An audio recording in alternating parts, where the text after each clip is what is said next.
Speakers for today, Brandon Isk, Chief Engineer and Security Enablers from DISA, Josh Broadbent, Director of Public Sector Solutions Engineering from BeyondTrust, Frank Brugulio, Global Public Sector Strategist from SailPoint, and our event moderator, Matt Topper, President and Solutions Catalyst from Uber Ether. I am now going to hand things off to our speakers. Thank you. All right. Well, thank you. Thank you. So what a difference a week makes. We jumped on this call a week ago to prep and had talked about, does that make any sense? When COVID-19 hit and agencies moving to work from home and trying to keep up with the changing demands for users and workers, and some of the recent breaches like SolarWinds waged by Russia, the Microsoft Exchange hacks waged by China, and the recent critical infrastructure attacks. And then last Thursday and Friday happened. The executive order came out from President Biden that spoke very deeply to identity-centric security and zero trust. And then the day of or the day after, the DoD and DISA dropped their zero trust reference architecture. So a lot to talk about today. So I think I'll set everything up with kind of the quote from the executive order around identity and zero trust, and then we can kind of jump in. So in President Biden's words, to keep pace with today's dynamic and increasingly sophisticated cyber threat environment, the federal government must take decisive steps to modernize its approach to cybersecurity. The federal government must adopt security best practices, advance towards zero trust architecture, accelerate movement to secure cloud services. I'll skip those sections. Centralize and streamline access to cybersecurity data to drive analytics for identifying and managing cybersecurity risks.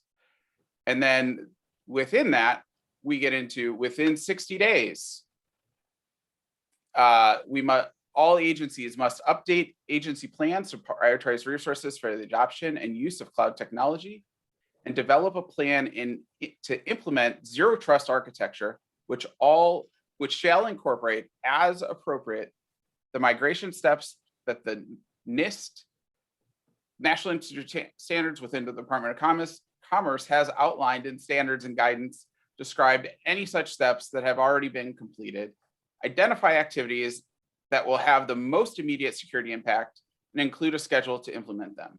Within 180 days of this order, agencies shall adopt multi-factor authentication and encryption for data at rest and in transit to the maximum extent consistent with federal records laws and other applicable laws. I mean, right there, it kind of lays it out that gas foot to the pedal for identity and zero trust architectures. So I guess before we really jump into the hard questions, I pose to the panel, what is a zero trust architecture and what does it mean to you? Brandon, I'll let you go first. Sure. So I'm Brandon Iske. I'm with the Defense Information Systems Agency, and so I'm the chief engineer over our ICAM and our Zero Trust and PKI initiatives. So for us, our role in Zero Trust over the last 18 to 24 months has really been to define for DoD how we look at Zero Trust and developing the Zero Trust reference architecture. So for us, those are kind of the foundational pieces. And again, from our vantage point, Zero Trust is really on 3 principles. It's never trust, always verify, assume breach, and verify explicitly. And again, the foundation of that of verifying explicitly is basically always validate identity and on a more continuous basis versus just what we do today. Today, we do have strong authentication with what we do with PKI and certificates. But again, that's kind of more of a point in time concept. So as we move forward, it's how do we bring telemetry? How can we bring these other contexts into play for how we access things and then have more dynamic access based on those attributes? The other fundamentals of it from my vantage point, there's a series of 7 pillars that we talk about from a zero trust perspective. I won't cover all those right now. But again, from our perspective, it is about kind of changing the landscape from a network or perimeter centric security architecture to more of a data and app centric model. And so that's really a big shift for the department. Yeah, and Josh, your thoughts on BeyondTrust look into and thoughts on Zero Trust? Yeah, absolutely. So I'm Josh Broadbent, Director of Solutions Engineering for BeyondTrust Software Public Sector. And obviously, this is a topic that we deal with a lot.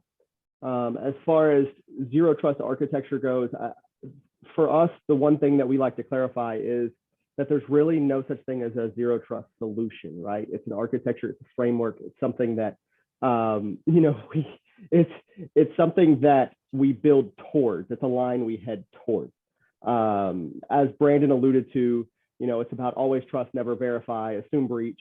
So these are all things that we want to make sure that we focus on from a privilege perspective.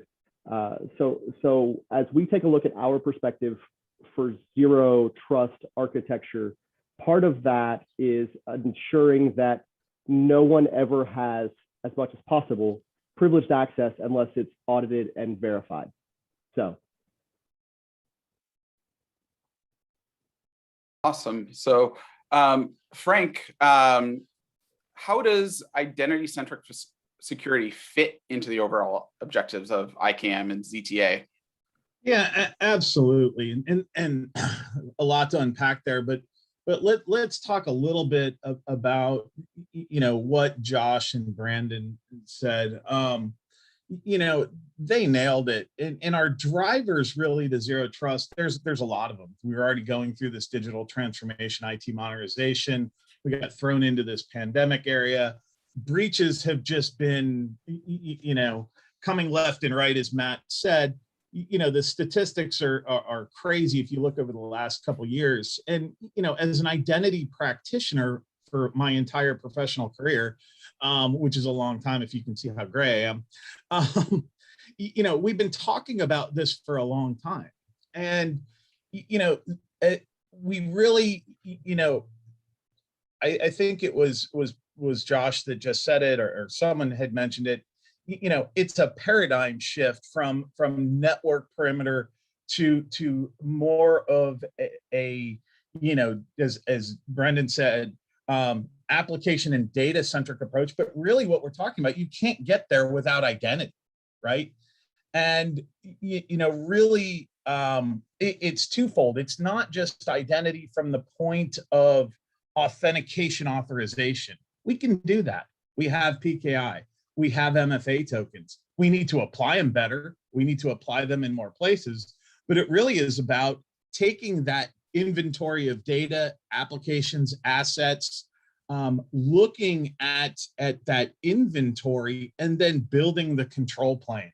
And it might be controls that are role-based. Hate to say it, people, roles are here. It's going to be a while before we get rid of them.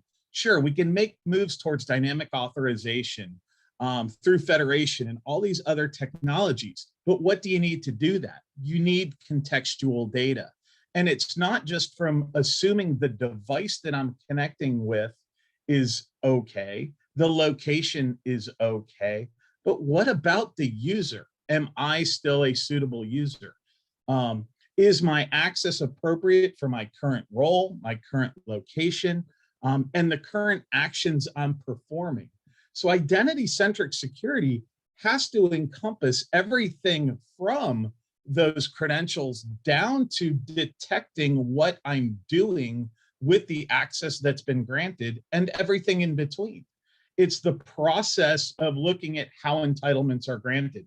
If we're using dynamic authorization, we need to unpack those policies. When we look at things like cloud infrastructure with these, gnarly JSON policies that are not human readable, or ABAC in its simplest form, XACML, how does that policy get broken down? And how can we ever say, Matt got access to the financial management system on June 14th if we were using an attribute 5 systems away? We need to be looking at those policies along with the people that they're impacting and whether or not that's still valid. So, in my view, identity's been doing this for a long time. We just need to mature that. And that's really where identity-centric is is it should be a maturity model in my mind, that you can't get to zero trust architecture without a mature identity footprint. Wow. Are we done? Like, I think Frank pretty much wrapped it all up. So no, as you know, Frank, I 100% agree. Right. We talk about forward deployed operations, the coalitions that spin up and spin down on a regular basis, and being able to have more real-time access to changing those policies. And right, we're not at a point anymore where it's just unplug the cable on the wall to take them off the network. Right, we are all in malicious networks, other people's cellular towers, that we have to have a full level of assurance and context from the person to the device, through the network, to the applications, through the APIs, all the way back to the data sets. And sometimes those data sets are reaching across domains and levels at the same time. So simple problem. We should have it done by, I don't know, what do you think, Brandon? 3-4 weeks? Pretty close. So I warned you about this question earlier this week, but a high-level executive within the Army made a comment on the DoD Zero Trust Reference Architecture that said, literally none of the things in this paper are congruent with any existing system or service in the DoD today. What are your thoughts, Brandon? And how do we make that not necessarily not true? Thank you for that. Yeah, it's a good friend of mine, and I definitely he put the nail right on it, I guess, to some extent. So while I agree that we have a large journey ahead of us, I do think there are a few instances where there are initiatives leaning forward on this. And again, I think from my perspective, the department and the DoD have traditionally been focused on a network and perimeter centric security model. So it is going to be a culture as much as a technology shift for us to move towards the zero trust concepts and principles. So I do agree with that to some extent. I may not be as bold in the way it was said, but that's my personal style. So no, I'm with them on that comment. And again, I think from our vantage point, we're at the ground floor of trying to define these principles with the reference architecture that we finally got out the door this month. So again, I think I'm very personally proud of our team of getting that done. It's been a collective effort between DISA, NSA, and Cyber Command and DoD CIO to really bring that to fruition. And so again, from my vantage point, that's kind of the starting point for an organization as large as the Department of Defense to start to have our own ways that we look at this. Again, a lot of it is built on the NIST guidance, but it also puts the DoD spin on it of things that we're already doing, how those are aligned, and then how do we modernize from there. All right, a little lighter question on this one. So Josh, what are some of the features that differentiate identity and access management from privileged access management and vice versa? And why are they so important to real world implementations as we move forward with zero trust? Yeah, so as we look at identity and access management versus privileged access management, identity and access management is a lot about managing the identities, right? So it's not just privileged users, it's all users. But in addition to that, it's ensuring that entitlements and workflows are set in such a way that people who should have privileged access to things, they have that access, and people who shouldn't are removed from that pool before they ever hit privileged access management solution. So that's important. Once you get to the privileged access management solution, it's about securing credentials and sessions and assets that have privileged access, right? Those critical software junctions. So really the difference is, one of them is about managing the heartbeats that manage a network, and the other one is about managing the functional accounts and systems that manage a network. So I'll just ping back an extra question on this. Those accounts, how good do you see federal agencies at managing the service account sides that aren't tied to human beings? And what type of opportunity do we have to even make it better? Am I allowed to answer this question? Like this is public, right? No, I'm just kidding. So But not really. Yeah. So I will say this: I have worked with large federal agencies who had multiple staff members whose entire job was to rotate service accounts every day, 8 hours a day, 40 hours a week. Not only does that sound like the most boring job that I have ever heard as a job description, it's also entirely ineffective because when they got done, they would have to start over. And there's not guaranteeing that they would get 90-day rotations, right? In addition to that, I've worked in IT. I was a prodigy, so I actually founded a company when I was in my early teens. And the one thing I have learned about IT technicians is, for the most part, they are terrible at documenting service accounts, no matter where you are. So just because that person is changing service accounts all day, every day, doesn't mean he's changing all the service accounts, because there's someone that decided, hey, I want my own little service account for this because I'm just testing it and I promise it doesn't actually exist. So, the idea here is, number one, usually there's a significant problem with them ever doing it to begin with. And if they are doing it, they don't have a good way to verify that those are actually all of the service accounts in their network. So overall, from the manual way of doing this, it's almost impossible to manage this with the level of accuracy that we should consider acceptable for the DoD or federal agencies that we have.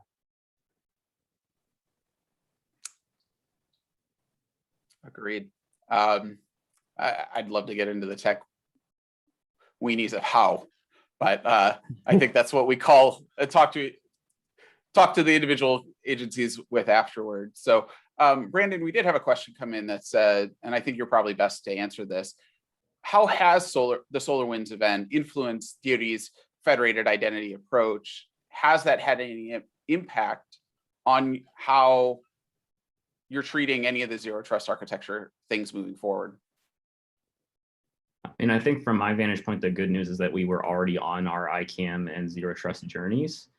So for us, I think it just further foot stomped what we were already trying to champion at our levels. And we did have a lot of executive level leadership already paying attention to our ICAM initiatives. I mean, our pilot for ICAM is focused initially on some financial management applications. So we have a lot of visibility there because of the audits that DoD has undergone, and have findings around access control in general. So we did already, frankly, have a lot of attention, and this is just kind of more gas on the fire from my vantage point.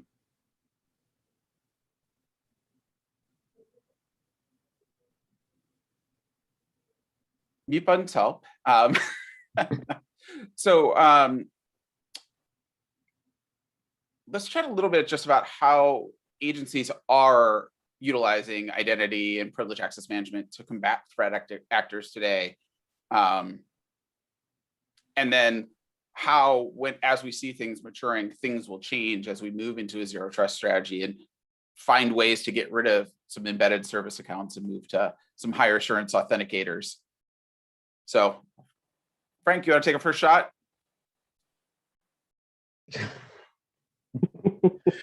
It just, the whole thing is the environment we've gotten ourselves into with managing the privileged users, the fact that we've isolated them as privileged users. And I was on a panel yesterday with the CTO and CISO from BeyondTrust, Maury Haber, and I got the same question, right, about privileged users.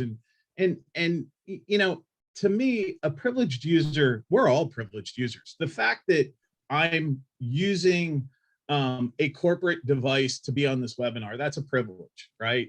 I have access to things within our network to do my daily job. While I may not have the finite keys to the kingdom, I have enough access. But there are some things that I do have access to that is privileged. So it's all contextual based. And I think that's one of our biggest problems, is that we focus, privilege on this subset of users and try to control them differently when, yes, they're the ones that we want to attack. But really, if you look at recent attacks, they're attacking anyone that can and elevating privileges, finding that hole. And I think we need to take a step back and have a more broad view, starting with our high valued assets, starting with our privileged users, but then open that funnel up. And we need to encompass everything. You don't know really how risky I am if you're only looking at a subset of my access. If you look at my access as it pertains to me in one of the many hats that I wear, I may not appear to be a privileged user. But if you look at the fact that I spent a year in the product management organization, I know things, I have access to things still in my job as the global public sector strategist. I see I see our sales information, all of that's privileges. When you look at that broad set of access that I have, it makes me a very risky person. And I think that's one of the things that we fail at a lot, is not having the big picture of how risky a user is. And I know that's kind of a different way to answer that question, but it definitely is germane to that, in which, that's why we're here with our partner BeyondTrust, right? You have to have identity governance, identity security, and privilege management, but you tie the two together to get that complete visibility. It's not just to make the admin's job easier to provision and entitle privileged users. It's to bring that access into the big picture of how risky a user is. Over. Josh, you're off mute. I think you probably have a word or two. Yeah. So, this topic is something, as as a privileged company, we clearly have opinions on, right? Earlier, Brandon said, he started talking about, moving the trust to the application, right? Rather than the users themselves. So one of the things that I think about as, Frank discusses everybody having privilege, is that he's not wrong. If you look at two of the more recent attacks, you look at the pipeline breach from last week, it was a non-human account that ended up getting attacked, and it moved through that. So somebody probably wouldn't have considered a random monitoring device on a pipe a privileged user, but it certainly was privileged enough, right? So we have to decide as a group that we're no longer okay with the concept of, the binary, is this user privileged or is this user not privileged? And from there, we have to decide, okay, when it comes to our network and when it comes to our identity perimeter instead of a network perimeter, what's ways that we can take privilege away from the identity? That's the zero trust architecture, right? Least amount of privilege necessary. And we can begin to put the privileges on policies and specific applications that we can guarantee by signatures or hashes or things like that, and then not allow applications to run at all if we don't recognize them inside our network. So we're not talking about the privilege of the user anymore. We're talking about the privilege of the applications that are signed with hashes, so that they get the rights they need to run and the users have a normal experience, but there's no longer anything to do with the user account. It's like giving a kid a key to a car, but it's the smart key, the valet key that says you can only go 55, right? So technically he has keys to the car, but he's not getting on the Autobahn. So you don't give the kid, the 15-year-old, the red key to the Hellcat?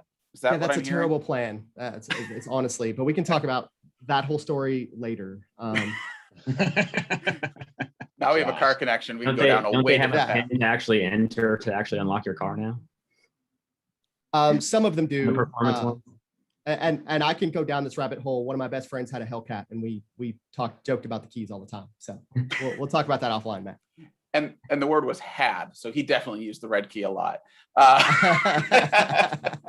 So another question that came in from the audience, and I'm actually interested in this because I've never seen it before, but right inside of the DoD, we have the IAT levels where administrators have to have certain certifications like a Security Plus or a CISSP, depending on the level of data they're touching.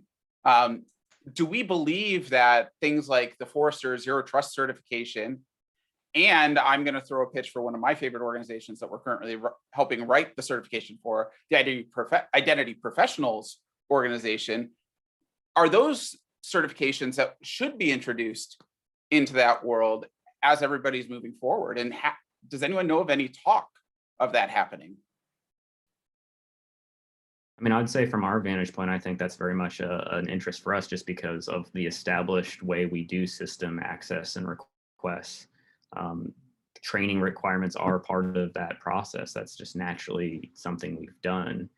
So that can always expand. And then obviously having learning management systems or other ways that we can authoritatively capture that training data and then validate that upon system request or system access or at that recertification campaign, either on a quarterly or annually basis. I mean, that's very much our vision as well. Yeah, absolutely. I have not seen any talk of that, Matt, that being added, anywhere. But as Brandon said, we think of the process and the basic policies that we go through in attribute evaluations for birthright access, right? And in my humble opinion, if I don't meet one of those 8570 IAT levels, right, then I shouldn't even see that there's an entitlement out there that requires it, right? If I haven't done my cyber awareness training, I should be kicked off the network immediately. There's just these basic things that are these gating factors that, really it goes back to what I said earlier about context, right? It's not just about device context, it's about the human context. If I'm not wearing this, striped shirt tomorrow, then there should never be a policy that, that's going to say policy, let Frank in the door if he's wearing a striped shirt. How do we verify Frank's still wearing that striped shirt tomorrow? But using authoritative data such as training data, along with, we talk about clearance data all the time, background investigation, the privacy world for the civilian marketplace. The commercial organizations are starting to do more identity proofing and, identity vetting. We as the federal government have had this data for years on our people, and we have these policies, I'm top secret cleared, therefore I can get read into a program. But there's no controls today besides a paper form that really checks that, right? So I think as we mature and start using this context in live, decisions, workflows, recommendation engines, all of these things, we'll get to that zero trust model. Those are the things that I'm talking about when I say maturity model. Those are the kinds of things that we need to get at, right? The federal civilian agencies have had the CDM master user record data, which is all the things we just talked about, for a couple of years now. They're still working on reporting that data, where they should be at the point where they're operationalizing that data. That should be in every access request today. If I'm considered a privileged user and I don't pass that trust cred and behave test, then I should be kicked out. These things, the technology's around today to do this, right? And it's time. It's time. And I'll just add, continuously verify those attributes. Absolutely. It's yeah, this isn't a once and done. This is a every day. If something changes about me, my access should change. Yep. My job title changes, my entitlement should change. If my location changes, chances are my access should change. So it's just contextual information that should drive the access. So Josh, there was a question about how do you build this into a system to make sure your identities have the least privilege and are allowed to do what they're asked to do within an agency's systems, right? Because it is an incredibly complex, multi-generational is my favorite new word. I can thank Andre from Ping for that term. Multi-generational IT systems that we're trying to manage. And I was on a call earlier today talking about, oh, soon we're going to have 5Gs in the jungle and all of this is going to go away. And I went, I'm still talking about managing some accounts on the mainframe at a federal agency. It's not going away, folks. Yeah. Right.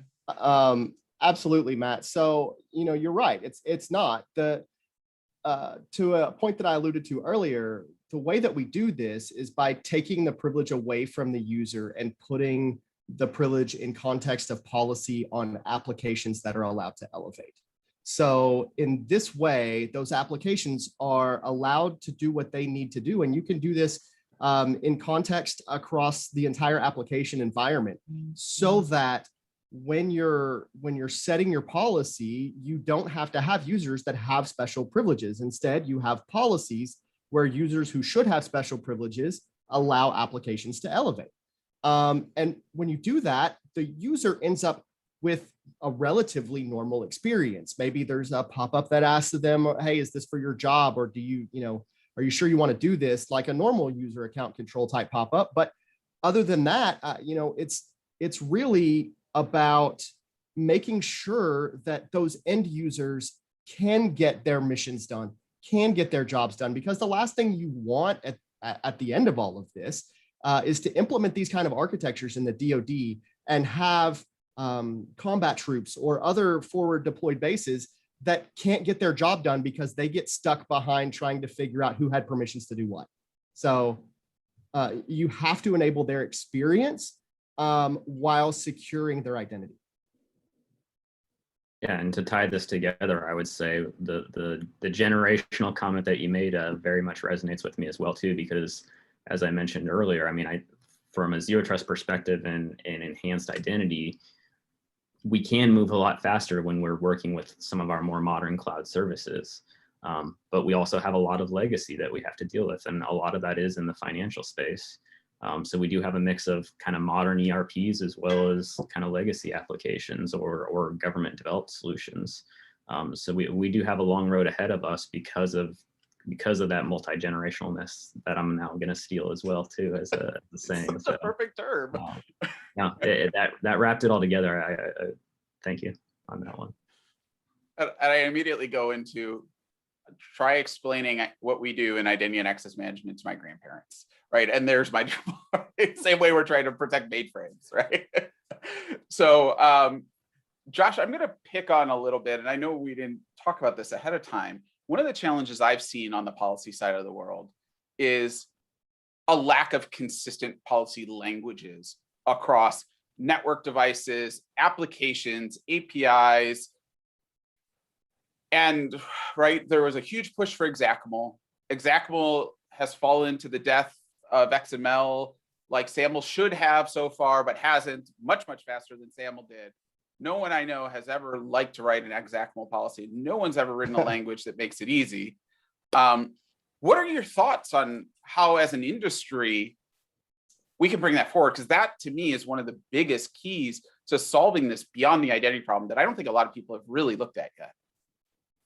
Yeah, so I absolutely agree. When you look at identity management, and we have a slide somewhere in a deck that I have presented from time to time that shows identity management, and it breaks it out into blocks. And what's really interesting about the way that it is every block is generally a different niche market inside identity management. You have the identity governance people, you have the overarching identity management groups like SailPoint and Frank, and then you have privilege access management, and then you have multi-factor auth, depending on how you do the block.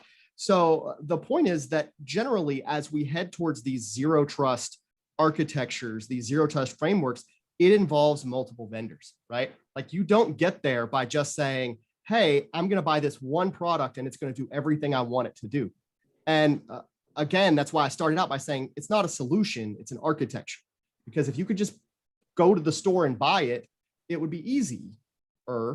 But the truth is you can't do that. So I agree that a huge challenge around these products is getting them to integrate together. So a couple of the things that we can do is, number one, there are in the works kind of a standardization of formats for connectors for these like SCIM connectors. So I mean, that's absolutely one of the places that we feel strongly about and want to continue to work with. But there are other things like just having a common API, or, for us, some of the elevation that we do, we don't even need a connector to the software because we're interacting with the client system itself. So that helps us kind of bypass the concept of, do we need a connector for this to apply a policy to it? Well, no, I just need the executables hash, and I can decide what to do with that executable when it launches. So we have kind of that pivot point to be able to say, well, I mean, it doesn't really matter if they give me an API because I can still control that application based on its hash or based on its path or a dozen other things, right? So I guess kind of to summarize that, the first part of it is I absolutely agree we have to agree on a standardized set of connectors, because the truth is there's a lot of vendors that are going to have to work together in the future to make this work for the government. But also in the meantime, from a policy perspective, since we don't have to interact with the applications in order to elevate them or not elevate them, from a coding side or an API side, it doesn't matter quite as much to us. I am curious to know what Brandon's opinion is on this, though.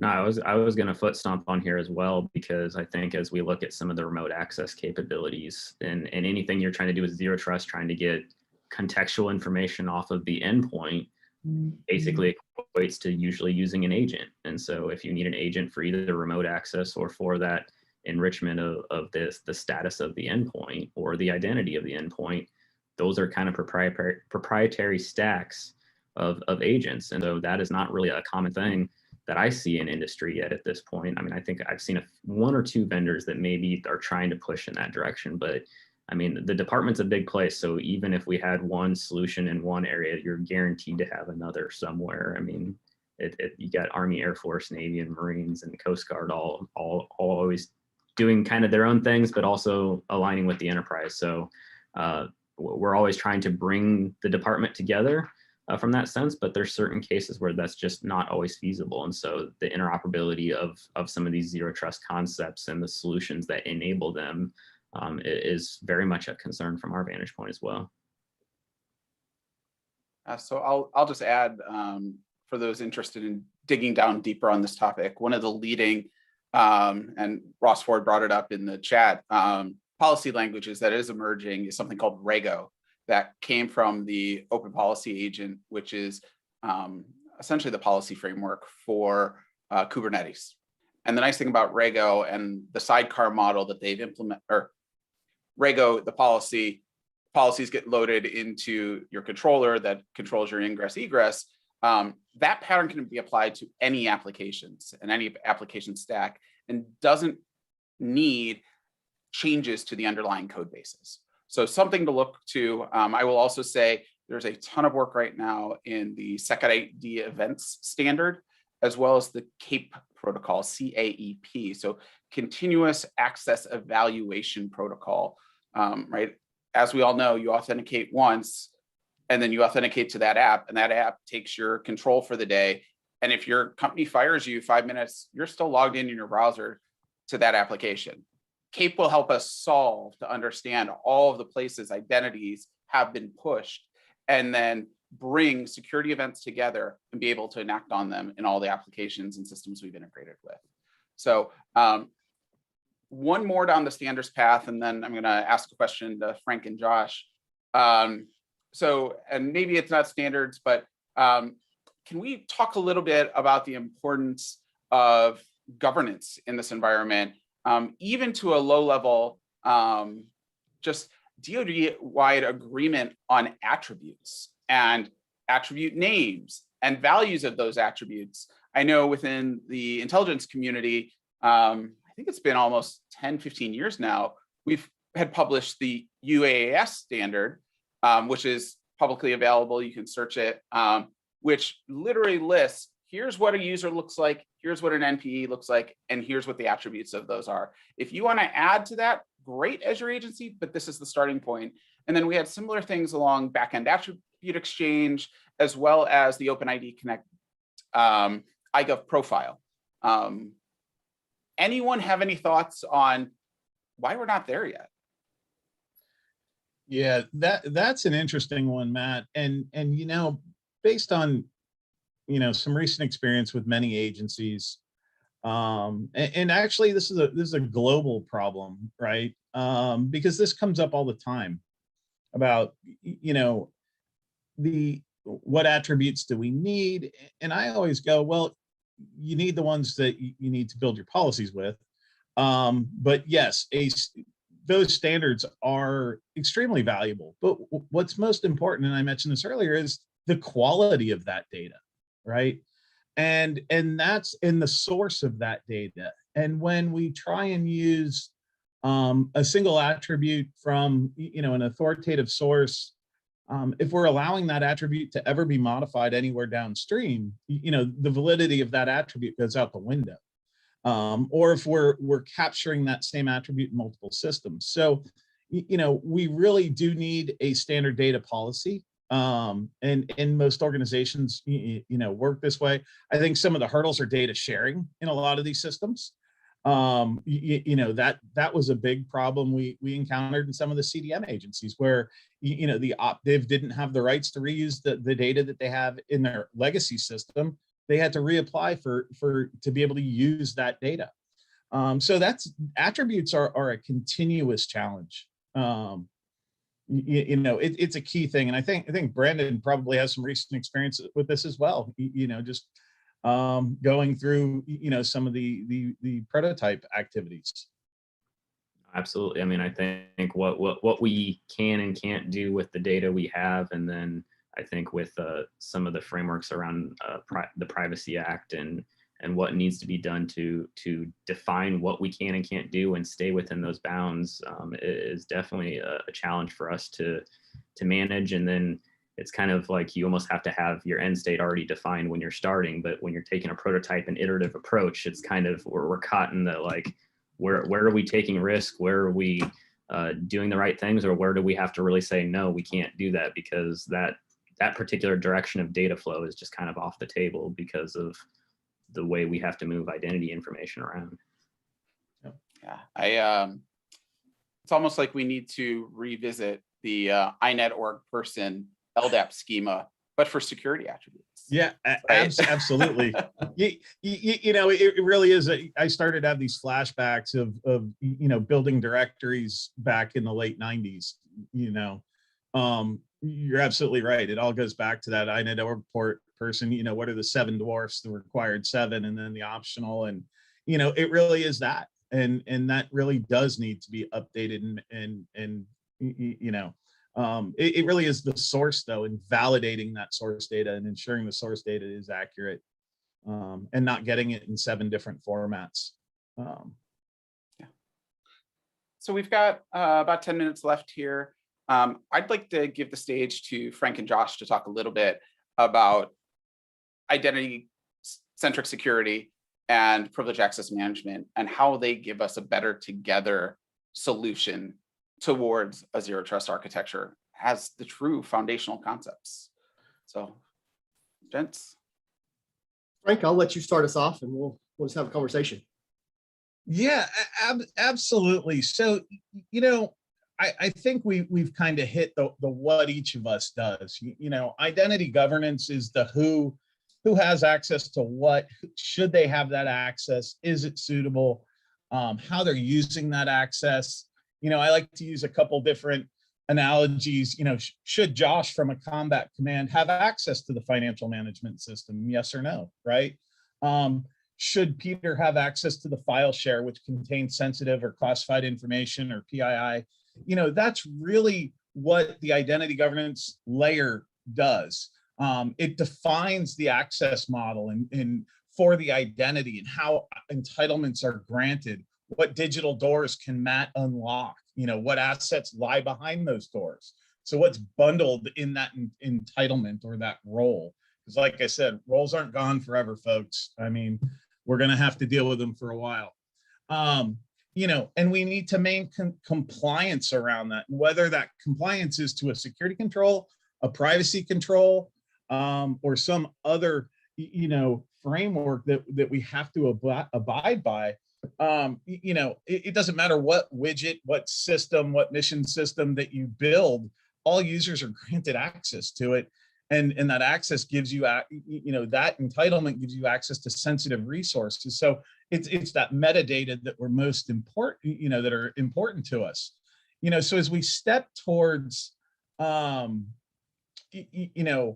what this looks like in a better together story, I think we've established, the identity is the new perimeter, right? So, we have to look at everyone. And as the attack surface, expands, from on-premise in the data center, cloud, hybrid, whatever it is, we need this comprehensive solution that's looking across all kinds of accounts, all kinds of credentials, all kinds of access. And that's really, what we're doing here today. So Josh, from your side, it's a little bit different, right? But most importantly, going back to Brendan's point earlier about, many of the findings of the fire audit were all about entitlement creep and overexposed accounts and orphaned accounts that were still in these systems. And when we come together like BeyondTrust and SailPoint, that's the better together story, is tying this automation and governance controls to remove this access or identity debt when it's no longer needed, right? So Josh, I know that's a lot, but there's tons of tidbits there for you. No, yeah, that's great. So in that vein, while identity management solutions like SailPoint, while they provide identities with entitlements, the idea is once they receive those entitlements, where are the controls to make sure that those entitlements indeed stay that way, especially for privileged users? So, as you're looking through this, the SailPoint and solutions like it can grant an identity with an entitlement. But the important thing is, as we move towards that zero trust architecture, is that identity doesn't actually have privilege. That entitlement grants them the keys to a digital door, to some sort of management solution, privileged access management solution that maintains constant control over privileged access accounts. Again, the other point, and there was a question in the chat earlier or in the Q&A where someone asked about, application policies. Can you build and manage those in SailPoint and allow SailPoint to communicate with the user's requested system? So from my perspective, the question is a little bit, right? So from a privilege management perspective, we have policies that govern what users have access to what. Those things can be granted by entitlements that SailPoint bring. So whether that's the traditional Active Directory security role or something more in depth, we can take information that SailPoint grants as an entitlement and then allow that structure to be defined basically by SailPoint. And once we're there, the application profile for a user will be defined, and they won't have access to systems that they're not supposed to be entitled to, or they will be allowed to elevate certain things that they may be entitled to.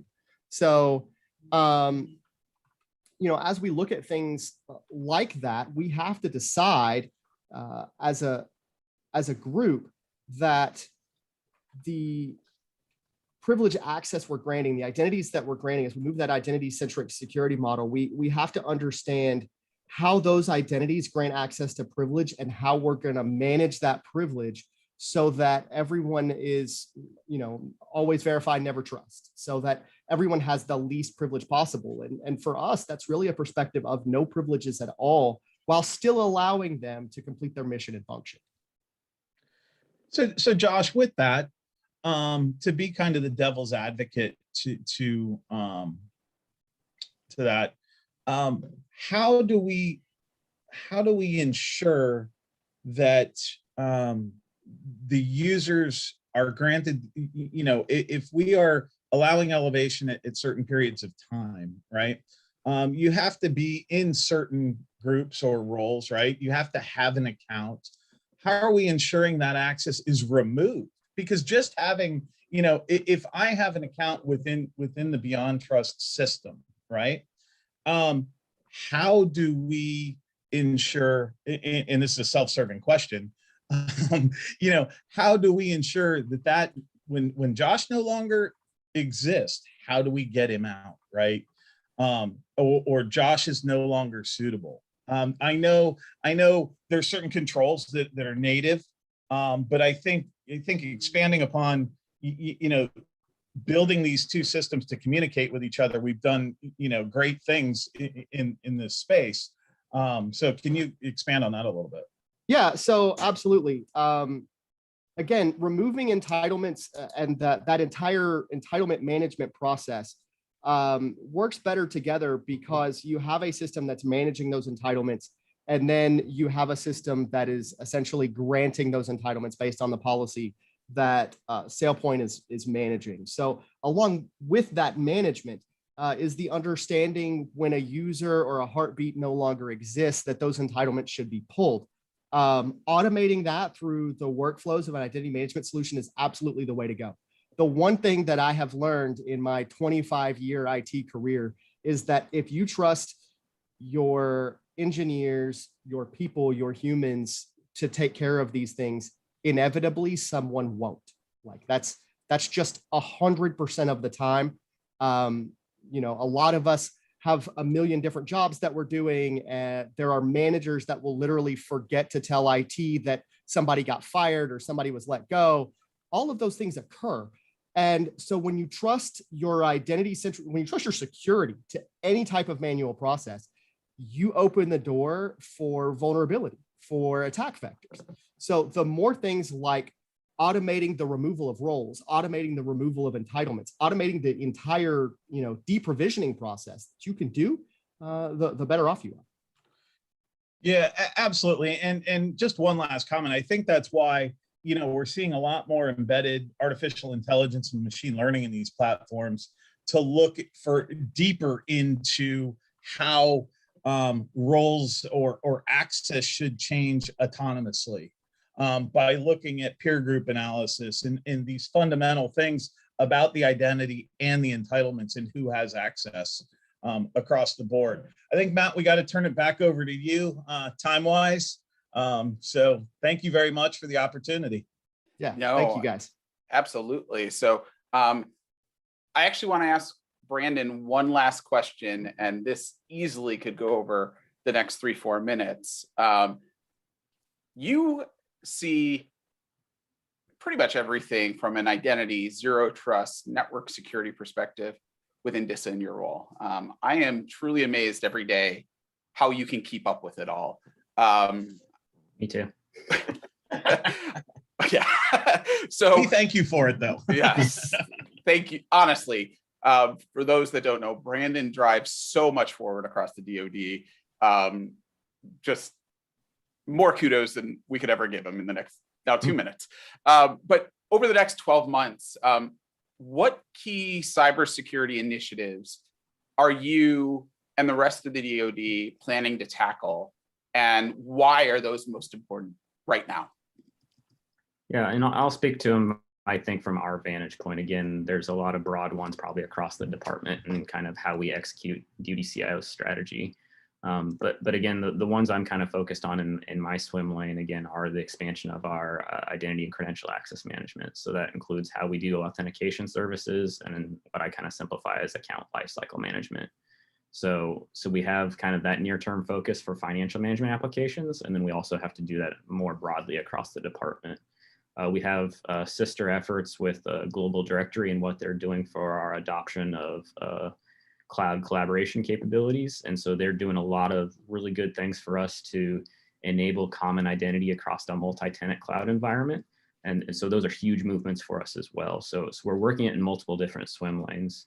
From the zero trust perspective, as I mentioned, moving from a perimeter and network multi-tiered architecture to more data and application centric is a big shift for us. So there will be some opportunities, I think, in the future for us for industry to help us in that particular space. So we're doing some initial planning on those phases now, and so obviously there'll be more to come in that area. So again, from my vantage point, it's execution on the existing things that we're already doing that are foundational to then build upon it and have more context as we go forward. And then some new initiatives that will come up to improve how we do remote access and how we do our network management in general in a more automated fashion. See, I can keep it short. I know you're good. The rest of us can't. I was going to say, you guys, everyone on come back next week, 2 o'clock, same time, same place, and do this again, because I had an absolute wonderful time. And thank you, everybody who participated today. Seriously, like, let's make this a weekly podcast. No, That's what thank everyone you. does now Absolutely. during a pandemic, to start a podcast. Thank you, Caresoft, Uber Ether, SailPoint, and bring up BeyondTrust again for inviting me here. So I always appreciate the opportunity to get to have a nice casual conversation like this. So thank you again. Yeah, thank you, Absolutely. Brandon. We really appreciate it. All right. Thanks, guys. And- I appreciate it. And as I said in the chat window, we've got 7 questions that we didn't get a chance to answer today. So please feel free to follow up with the Caresoft representatives. You'll see an email going out tomorrow with a replay of this event. And feel free to follow back through there. And we will also take those questions and see if we can find a way to get those out as part of that email tomorrow as well. So I'm going off book and giving Caresoft a heart attack. So thank you again, everybody, and have a great afternoon. Thank you. Thank you, Matt. Thanks, Good Matt. job. Great job, guys. Round of applause. That was fun. That was fun. Those are the way Hey, these are Josh, it supposed to always be. blows me away that you and I have been in the commercial world